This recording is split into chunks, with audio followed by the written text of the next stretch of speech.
നമസ്കാരം. ഇന്ന് നവംബർ 20 വ്യാഴം, വൃശ്ചികം 4 പുതിയൊരു വാർത്താ പ്രഭാതത്തിലേക്ക് എല്ലാ പ്രേക്ഷകർക്കും സ്വാഗതം. ന്യൂസ് ബ്രേക്സ് ആരംഭിക്കുന്നു.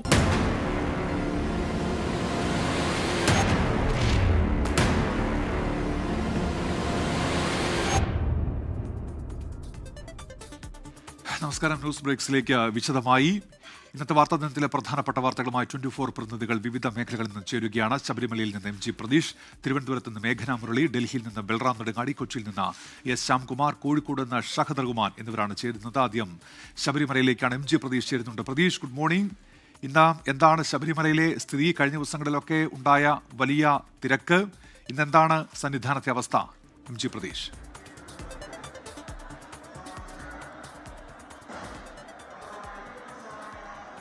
ഉന്മേഷ്, ശബരിമലയിൽ തീർത്ഥാടകരുടെ വലിയ തിരക്ക് ഇപ്പോഴും തുടരുകയാണ്. കഴിഞ്ഞ ദിവസങ്ങളിലേതുപോലെ തിരക്ക് നിയന്ത്രിക്കാൻ കഴിയാത്തൊരു സാഹചര്യം സന്നിധാനത്തില്ല. പക്ഷേ വലിയ തീർത്ഥാടക പ്രവാഹം സന്നിധാനത്ത് ഉണ്ട്. പമ്പയിൽ നിന്ന് ശബരിമല സന്നിധാനത്തേക്ക് എത്തുന്നത് നമ്മളിപ്പോൾ കാണുന്നത് ഈ 18-ാം പടിക്ക് താഴെ വലിയ നടപ്പന്തലിൽ നിന്നുള്ള ദൃശ്യങ്ങളാണ്. അയ്യപ്പ ദർശനത്തിനായി കാത്തു നിൽക്കുന്ന തീർത്ഥാടകരുടെ നീണ്ട നിരയാണ് നമുക്ക് കാണാൻ കഴിയുന്നത്.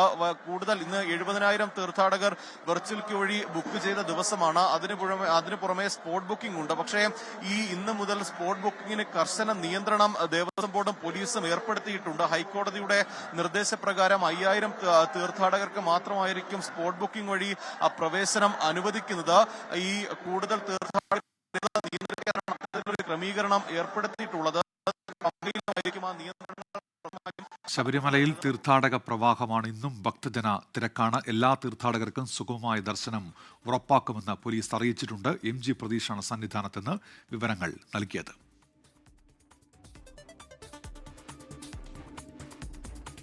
ഇനി തിരുവനന്തപുരത്തേക്കാണ്. മേഘന മുരളി വിവരങ്ങളുമായി ചേരുന്നുണ്ട്. മേഘന, തിരുവനന്തപുരത്ത് നിന്നും ഒപ്പം തെക്കൻ കേരളത്തിൽ നിന്നും പ്രതീക്ഷിക്കുന്ന പ്രധാനപ്പെട്ട വാർത്തകൾ എന്തൊക്കെയാണ്? Good morning മേഘന.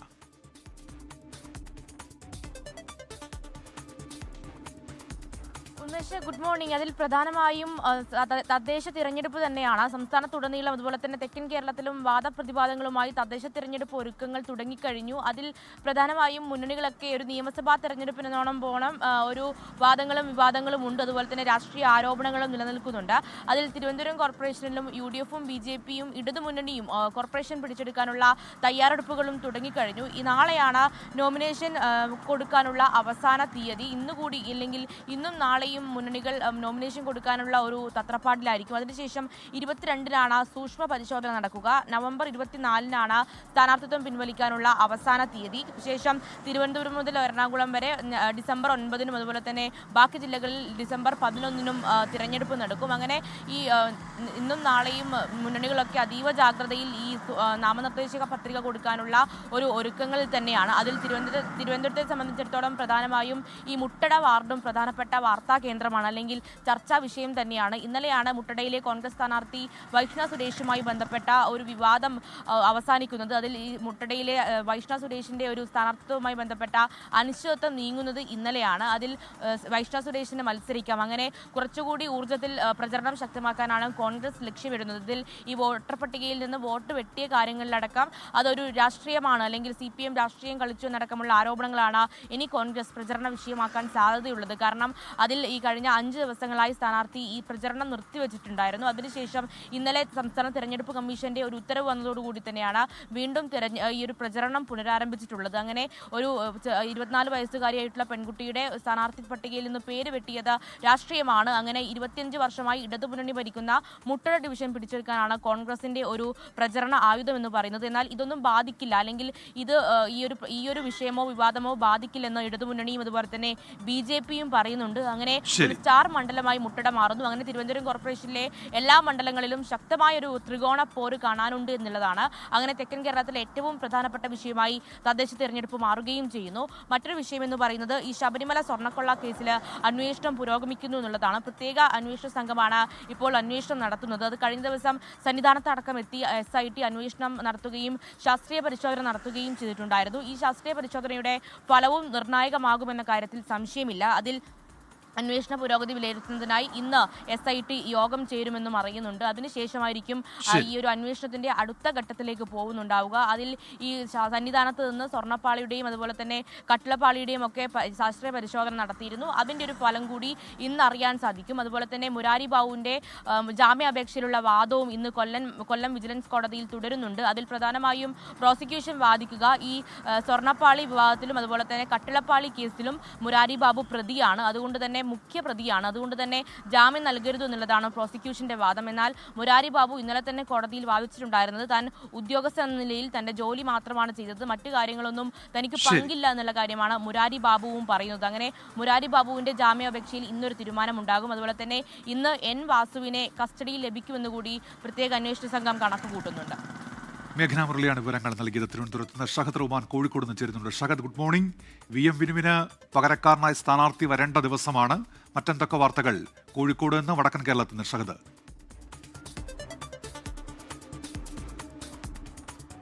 ഉന്മേഷ, പ്രധാനമായിട്ടും ഈ തെരഞ്ഞെടുപ്പ് വാർത്തകൾ തന്നെയായിരിക്കും കോഴിക്കോട് ഇന്ന് ചൂടുപിടിക്കുക. അതിൽ ഏറ്റവും പ്രധാനപ്പെട്ടതാണ് കോൺഗ്രസിന്റെ സ്ഥാനാർത്ഥി എന്നുള്ളത്. കാരണം നമുക്കറിയാം, കഴിഞ്ഞ കുറച്ചധികം ദിവസങ്ങളായിട്ട് കോഴിക്കോട് പ്രധാനമായിട്ടും ചർച്ച ചെയ്യുന്നത് കോൺഗ്രസിലെ സ്ഥാനാർത്ഥിയായി കോൺഗ്രസ് പ്രഖ്യാപിച്ചിട്ടുണ്ടായിരുന്ന VM വിനുവിന്റെ സ്ഥാനാർത്ഥിത്വവുമായി ബന്ധപ്പെട്ടിട്ടുള്ള വിവാദമാണ്. ഏറ്റവും ഒടുവിൽ ഇന്നലെ ഹൈക്കോടതിയിൽ നിന്നുള്ള ഒരു രൂക്ഷ വിമർശനത്തോടുകൂടി ആ ചാപ്റ്റർ അവിടെ ക്ലോസ് ആവുകയാണ്. പകരം ഇനി പുതിയ സ്ഥാനാർത്ഥി എന്ന ചർച്ചയിലേക്ക് ഇന്നലെ ഉച്ചയോടെ കോൺഗ്രസ് കടന്നിരിക്കുന്നു. അതുകൊണ്ട് VM വിനുവിന് പകരം ഇനി പുതിയ സ്ഥാനാർത്ഥി ആര് എന്നുള്ളതാണ് ഏവരും ഉറ്റുനോക്കുന്നത്. ആ കാര്യത്തിൽ ഇന്ന് ഒരു അന്തിമ തീരുമാനം ഉണ്ടാകും എന്നുള്ളതാണ് കോൺഗ്രസ് ക്യാമ്പിൽ നിന്ന് നമുക്ക് മനസ്സിലാക്കാൻ സാധിക്കുന്നത്. ഇന്ന് വാർത്താ സമ്മേളനം ഉണ്ടാവും DCC പ്രസിഡന്റിന്റെ. ആ വാർത്താ സമ്മേളനത്തിൽ ഇന്ന് കോൺഗ്രസിന്റെ മേയർ സ്ഥാനാർത്ഥിയെ പ്രഖ്യാപിക്കും എന്നുള്ളതാണ് നമുക്ക് പുറത്തു വരുന്ന സൂചന. മറ്റൊരു പ്രധാനപ്പെട്ട കാര്യം എന്ന് പറയുന്നത് വയനാട്ടിൽ നിന്നാണ്. വയനാട്ടിലും സമാനമായ രീതിയിൽ ഈ തെരഞ്ഞെടുപ്പ് അടുത്ത പശ്ചാത്തലത്തിൽ ഇപ്പോഴും സീറ്റ് വിഭജനം, അതായത് ജില്ലാ പഞ്ചായത്തിലേക്കുള്ള സീറ്റ് വിഭജനം ഇതുവരെ പൂർത്തിയായിട്ടില്ല കോൺഗ്രസിൽ എന്നുള്ളതാണ് ഏറ്റവും പ്രധാനപ്പെട്ടിട്ടുള്ള കാര്യം. അവിടെ ഈ മുതിർന്ന നേതാക്കളെ ഈ മുൻനിരയിലേക്ക് കൊണ്ടുവരാനായി യൂത്ത് കോൺഗ്രസ് KSU പ്രവർത്തകരെ ബലിയാടാക്കുന്നു എന്ന ആരോപണം വളരെ ശക്തമായിട്ട് നിലനിൽക്കുകയാണ്. അതിന്റെ പേരിൽ ഇന്നലെ രാത്രിയും വലിയ രീതിയിലുള്ള ചർച്ചകളൊക്കെ വയനാട്ടിൽ നടന്നു. ഇന്നും ഈ വിഷയത്തിൽ ചർച്ചകൾ നടക്കും. ഇപ്പോഴും ഒരു അന്തിമ തീരുമാനം കൈക്കൊള്ളാൻ സാധിച്ചിട്ടില്ല. ഷഹദ് റഹ്മാനാണ് വിവരങ്ങൾ നൽകിയത്. കോഴിക്കോട് നിന്ന് കൊച്ചിയിലേക്കാണ് ശ്യാംകുമാർ ചേരുന്നുണ്ട്. Shyamkumar, good morning. മധ്യ കേരളത്തിൽ നിന്ന് പ്രതീക്ഷിക്കുന്ന വാർത്തകൾ?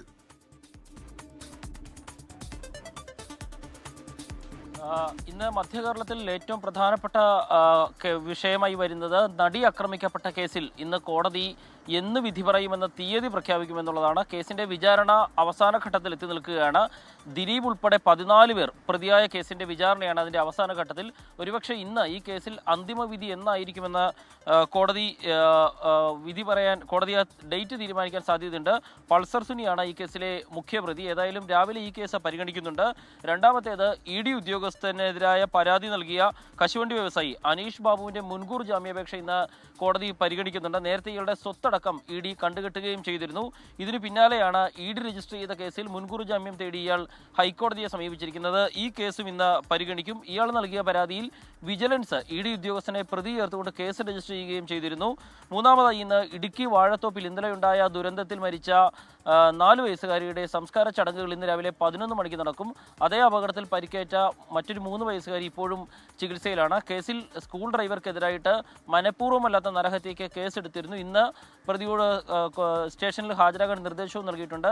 നാളെ മുതൽ ആ സ്കൂളിലെ കുഞ്ഞുങ്ങൾക്കും അധ്യാപകർക്കും ഉൾപ്പെടെ കൗൺസിലിംഗ് ആരംഭിക്കും. ഡ്രൈവർമാർക്ക് പ്രത്യേക പരിശീലനം നൽകാനും ജില്ലാ പോലീസ് മേധാവി നിർദ്ദേശം നൽകിയിരുന്നു. ഇതെല്ലാമാണ് ഇന്ന് മധ്യ കേരളത്തിൽ നിന്ന് പ്രധാനമായും വരുന്ന വാർത്തകൾ. ശരി, ശ്യാംകുമാറാണ് കൊച്ചിയിൽ നിന്ന് വിവരങ്ങൾ നൽകിയത്. ഇനി ഡൽഹിയിലേക്കാണ് ബൽറാം നെടുങ്ങാടി ചേരുന്നുണ്ട്. Balram, good morning. പ്രധാനപ്പെട്ട ദേശീയ വാർത്തകളായി എന്തൊക്കെ ഇന്നുണ്ടാകും Balram? Very good morning Unmesh. ഇന്ന് ഏറ്റവും പ്രധാനം ദേശീയ തലത്തിൽ ഇന്ന് 10ാം തവണയും നിതീഷ് കുമാർ ബീഹാറിൻ്റെ മുഖ്യമന്ത്രിയായി സത്യപ്രതിജ്ഞ ചെയ്ത് ചുമതല ഏൽക്കും.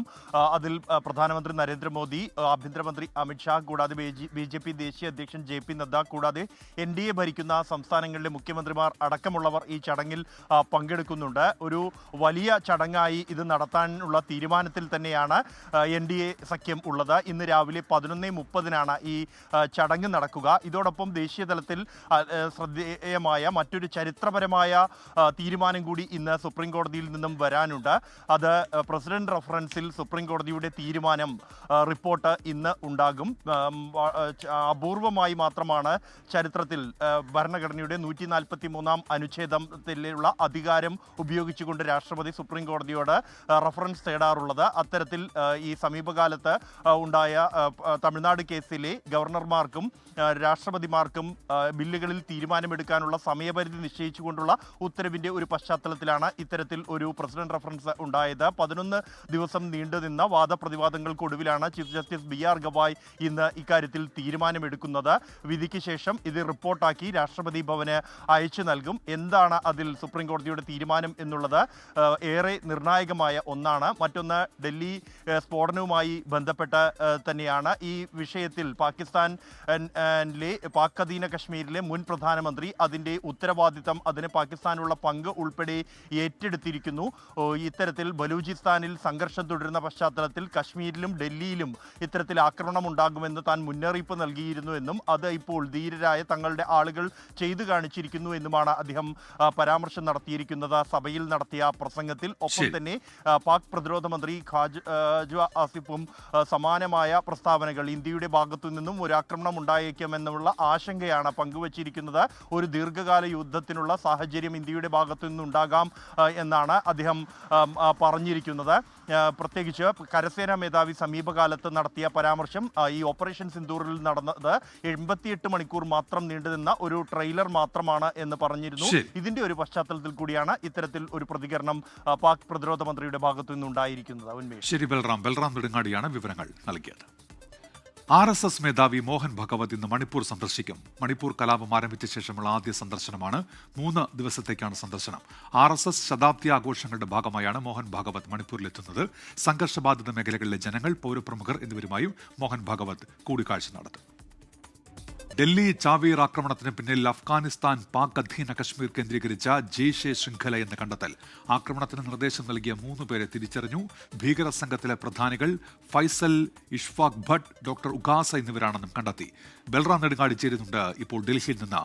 ബൽറാം, എന്തൊക്കെയാണ് അന്വേഷണ സംഘത്തിന്റെ പുതിയ കണ്ടെത്തലുകൾ?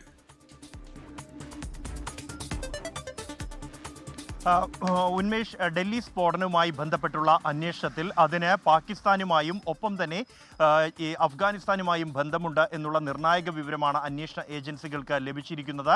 പ്രധാനമായും ഈ ചാവേർ ബോംബാക്രമണം നടത്താനുള്ള നിർദ്ദേശം ലഭിച്ചിരിക്കുന്നത് അഫ്ഗാനിസ്ഥാനും പാക് അധീന കശ്മീരും കേന്ദ്രീകരിച്ച് പ്രവർത്തിക്കുന്ന ജെയ്ഷെ മുഹമ്മദിൻ്റെ ഭീകര ശൃംഖലയാണ് എന്നും ഈ ആക്രമണത്തിന് തൊട്ടു മുൻപായി ഡോക്ടർ ഉമർ നബി ഫോണിൽ സംസാരിച്ചിരുന്നത് ഇവരുമായും ആണ് എന്നുള്ള വിവരമാണ് അന്വേഷണ ഏജൻസികൾക്ക് ലഭിച്ചിരിക്കുന്നത്. പ്രധാനമായും ഈ ജെയ്ഷെ മുഹമ്മദ് ഭീകരവാദികൾ ഇതിൽ ഉൾപ്പെട്ടിരിക്കുന്ന പ്രധാനികൾ ഫൈസൽ, ഇഷ്ഫാഖ് ഭട്ട്, ഒപ്പം തന്നെ ഡോക്ടർ ഉക്കാസ എന്നിവരാണ് എന്നും മൂന്നാമൻ ഹാഷിം ആണ് എന്നുമാണ് തിരിച്ചറിഞ്ഞിരിക്കുന്നത്. ആദ്യ 2 പേരും പാക് അധീന കശ്മീരും അഫ്ഗാനും കേന്ദ്രീകരിച്ചാണ് ഈ ജെയ്ഷെ ഭീകര സംഘടനയ്ക്ക് വേണ്ടി പ്രവർത്തിക്കുന്നത്. ഇവർ വലിയൊരു ശൃംഖല തന്നെ സമൂഹ മാധ്യമ അക്കൗണ്ടുകൾ വഴി പ്രധാനമായും ടെലഗ്രാം ചാറ്റുകൾ ഉപയോഗിച്ചായിരുന്നു ആവശ്യമായ നിർദ്ദേശങ്ങൾ, ഒപ്പം തന്നെ ഈ ഭീകര സംഘടനയുടെ പ്രവർത്തനങ്ങൾ ഏകോപിപ്പിക്കൽ എന്നിവ നടത്തിയിരുന്നത് എന്നുമാണ് തിരിച്ചറിഞ്ഞിരിക്കുന്നത്. ഈ ജമ്മു കശ്മീരിൽ പുൽവാമയിൽ പോസ്റ്റർ ഒട്ടിച്ചതുമായി ബന്ധപ്പെട്ട്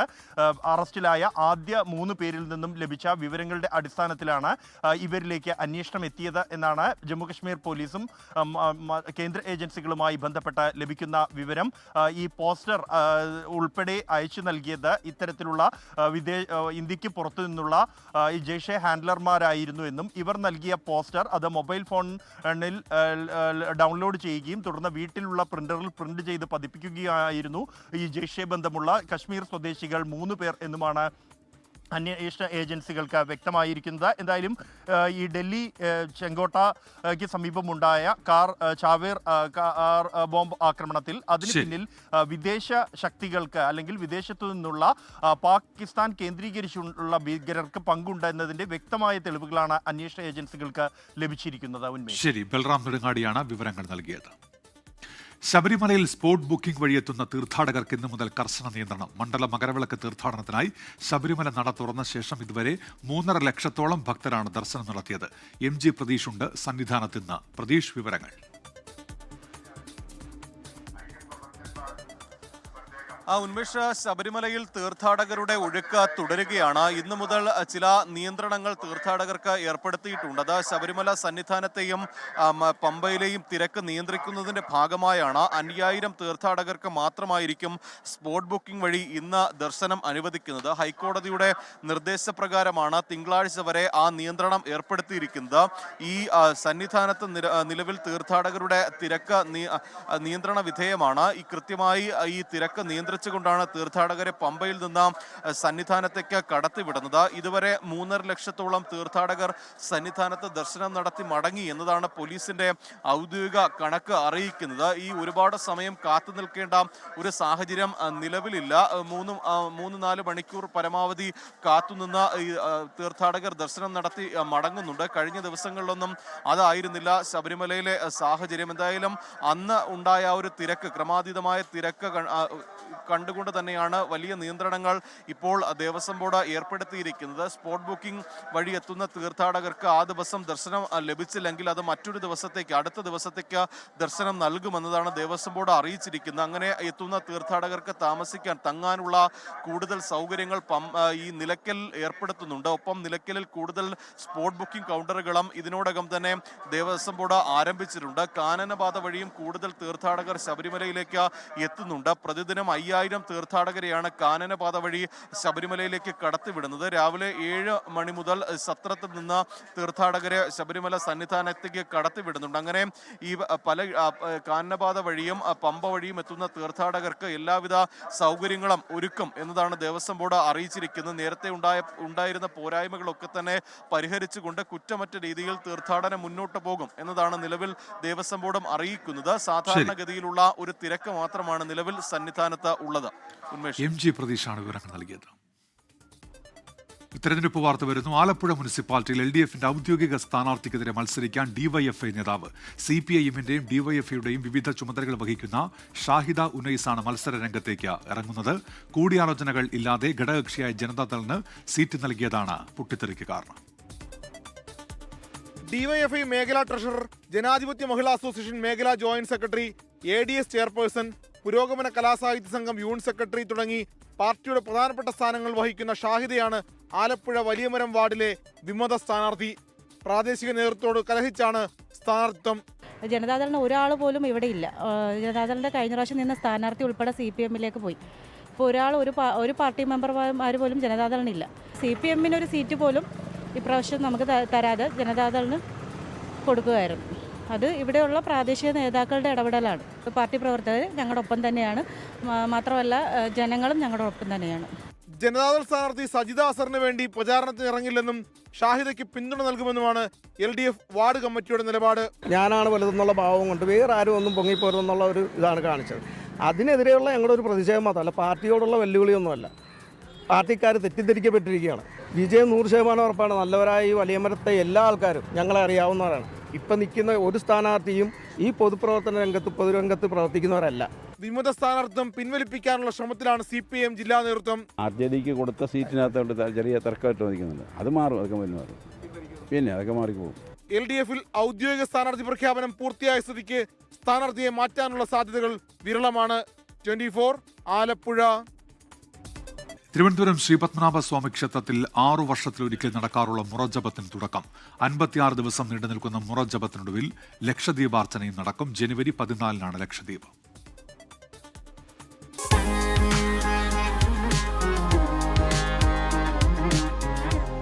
മുറ എന്നാൽ വേദം.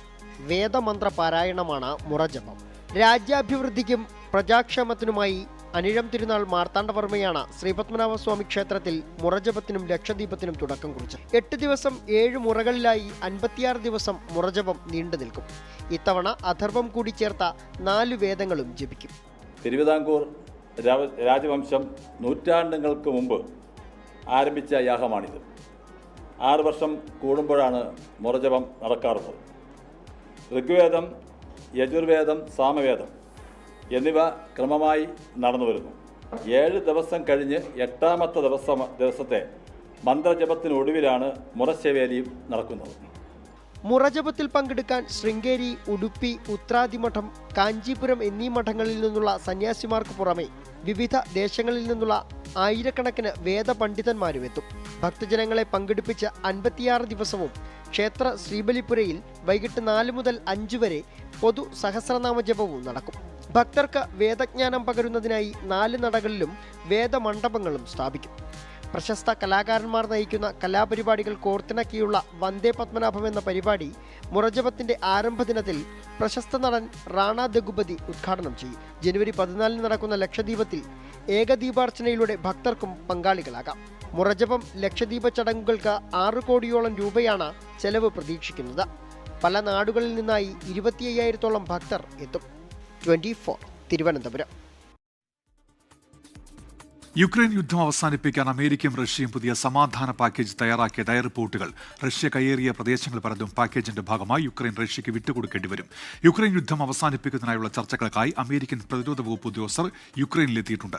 അമേരിക്കൻ ആർമി സെക്രട്ടറി ഡാൻ ഡ്രിസ്കോളിന്റെ നേതൃത്വത്തിലുള്ള സംഘമാണ് യുക്രൈനിലെത്തിയത്. തുർക്കി പ്രസിഡന്റ് റജബ് തയ്യിബ് എർദോഗനുമായുള്ള ചർച്ചകൾക്ക് ഇന്ന് യുക്രൈനിൽ മടങ്ങിയെത്തുന്ന യുക്രൈൻ പ്രസിഡന്റ് വ്ളാദിമിർ സെലൻസ്കിയുമായി ഡാൻ ഡ്രിസ്കോൾ ഇന്ന് ചർച്ച നടത്തും. സമാധാന പാക്കേജ് റഷ്യയോ അമേരിക്കയോ ഔദ്യോഗികമായി സ്വീകരിച്ചിട്ടില്ല. ഇന്നലെ യുക്രൈന്റെ പടിഞ്ഞാറൻ നഗരമായ ടെർണോപ്പിലിൽ റഷ്യ നടത്തിയ മിസൈൽ ആക്രമണത്തിൽ 26 പേർ കൊല്ലപ്പെട്ടിരുന്നു. സുഡാനിലെ അതിക്രമങ്ങൾ അവസാനിപ്പിക്കുന്നതിനായി സൗദി അറേബ്യയുമായും UAEയുമായും ഈജിപ്തുമായും പശ്ചിമേഷ്യയിലെ മറ്റ് പങ്കാളി രാഷ്ട്രങ്ങളുമായും ചേർന്ന് പ്രവർത്തിക്കുമെന്ന് American president Donald Trump.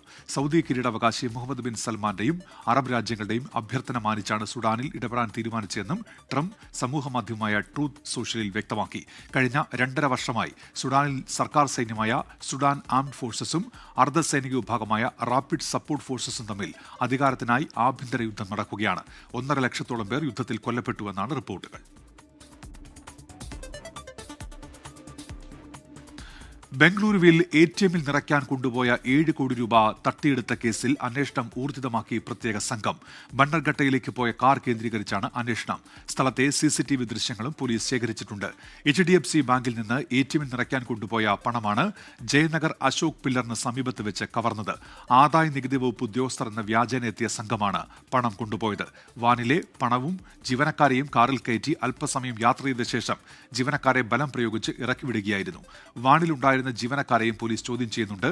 City south police DCPയുടെ നേതൃത്വത്തിലുള്ള സംഘമാണ് കേസ് അന്വേഷിക്കുന്നത്. മോഷ്ടാക്കളെ സംബന്ധിച്ച് വിവരം ലഭിച്ചെന്നും ഉടൻ പിടികൂടുമെന്നും ആഭ്യന്തരമന്ത്രി G. പരമേശ്വര വ്യക്തമാക്കി.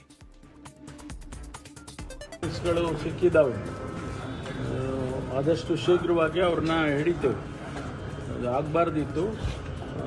ಯಾರು ಇದಕ್ಕೆ ಕಾರಣಕರ್ತರು ಏನು ಅವರು ಹಣ ತೊಗೊಂಬಂದು ATMಗಳಿಗೆ ಹಾಕುವಂಥದ್ದು ಆ ಇನ್ಫಾರ್ಮೇಷನ್ ಹೆಂಗಿತ್ತು, ಯಾರು ಇನ್ಫಾರ್ಮೇಷನ್ ಅವ್ರಿಗೆ ಕೊಟ್ಟಿದ್ದಾರೆ ಮತ್ತು ಅವರಲ್ಲಿ ಯಾರಾದರೂ ಇದ್ದಾರೋ ಇಲ್ವೋ ಗೊತ್ತಿಲ್ಲ ನಮಗೆ.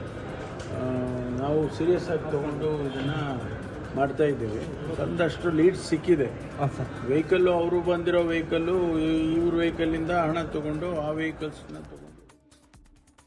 തമിഴ്നാട്ടിലെ BLAയുടെ ആത്മഹത്യാ ശ്രമത്തിൽ പ്രതിഷേധം ഘടിപ്പിച്ച് അങ്കണവാടി വർക്കേഴ്സ്. അങ്കണവാടി ജീവനക്കാരി ചിത്രയെ ഭീഷണിപ്പെടുത്തിയ സൂപ്പർവൈസർ, മുനിസിപ്പൽ കമ്മീഷണർ ഗാന്ധിരാജനെ അറസ്റ്റ് ചെയ്യണമെന്നാവശ്യപ്പെട്ടാണ് പ്രതിഷേധം. ഇന്നലെ ജീവനക്കാർ SIR നടപടികൾ ബഹിഷ്കരിച്ചിരുന്നു. അനിശ്ചിതകാല സമരവും പ്രഖ്യാപിച്ചിട്ടുണ്ട്. ചൊവ്വാഴ്ചക്കുള്ളിൽ 200 ഫോമുകൾ അപ്ലോഡ് ചെയ്യണമെന്നും ഇല്ലെങ്കിൽ സസ്പെൻഡ് ചെയ്യുമെന്നും സൂപ്പർവൈസർ ചിത്രയെ ഭീഷണിപ്പെടുത്തിയിരുന്നു. ഇതിനെ തുടർന്നാണ് ആത്മഹത്യാ ശ്രമം എന്നാണ് അങ്കണവാടി ജീവനക്കാരുടെ ആരോപണം. തിരുവനന്തപുരം മെഡിക്കൽ കോളേജ് ആശുപത്രിയിൽ ചികിത്സ കിട്ടാതെ മരിച്ച കൊല്ലം പന്മന സ്വദേശി വേണുവിന്റെ കുടുംബത്തിന്റെ മൊഴിയെടുക്കാൻ മെഡിക്കൽ എഡ്യൂക്കേഷൻ ഡയറക്ടറുടെ നേതൃത്വത്തിലുള്ള സംഘം ഇന്ന് വീട്ടിലെത്തുമെന്നാണ് റിപ്പോർട്ടുകൾ. കഴിഞ്ഞ 18-ന് മൊഴിയെടുക്കാനിരിക്കെ അന്വേഷണ സംഘത്തിന്റെ അസൗകര്യം മെഡിക്കൽ എഡ്യൂക്കേഷൻ ഡയറക്ടർ വേണുവിന്റെ ഭാര്യ സിന്ധുവിനെ അറിയിച്ചിരുന്നു. അന്വേഷണ സംഘം സിന്ധുവിന്റെ മൊഴിയെടുക്കും. കൂടാതെ വേണുവിനൊപ്പം ഉണ്ടായിരുന്ന കൂട്ടിരിപ്പുകാരിൽ നിന്നും മൊഴിയെടുക്കാനാണ് തീരുമാനം.